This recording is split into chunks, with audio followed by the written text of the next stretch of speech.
Welcome to our channel. Today we how to connect Microsoft Teams with Power Automate for AI meeting notes. Easy tutorial step by step clearly. To begin, ensure you have both Microsoft Teams and Power Automate accounts set up and ready to use. Open your web browser and navigate to the Power Automate homepage. Log in using your credentials. Once logged in, click on the Create button found on the left sidebar.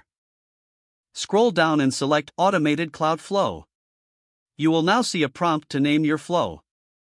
Enter a name that reflects the purpose, such as AI Meeting Notes.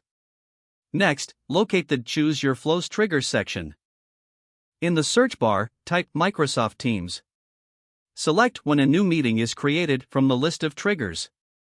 Click on the Create button to proceed. Now, you'll need to configure the trigger. Select the desired team and channel for which you want to capture meeting notes. Scroll down to the Add in Actions section. In the search bar, type AI Builder and select Text Recognition.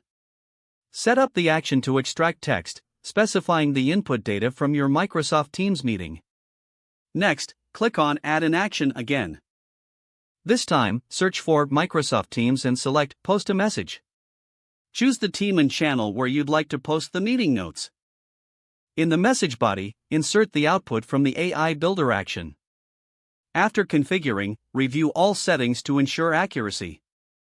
Once everything is set, click the Save button. You will receive a notification confirming that your flow has been created successfully.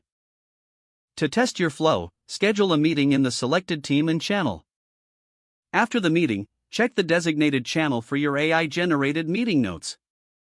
Ensure that the notes accurately reflect the discussion points from the meeting. Adjust any settings in Power Automate if necessary for better results. Congratulations, you've successfully connected Microsoft Teams with Power Automate for AI meeting. If the page does not load, refresh the browser or try again in a private or incognito window. Make sure you are using the correct email address, then retype it carefully to avoid small typos. If your password is not accepted, use the reset option and create a new strong password you can remember. Check your spam folder for verification or security emails, then complete any requested confirmation steps. Enable two-factor authentication if available to improve account security and reduce unauthorized access risk. Don't forget to like this video and subscribe to our channel for more step-by-step tech guides.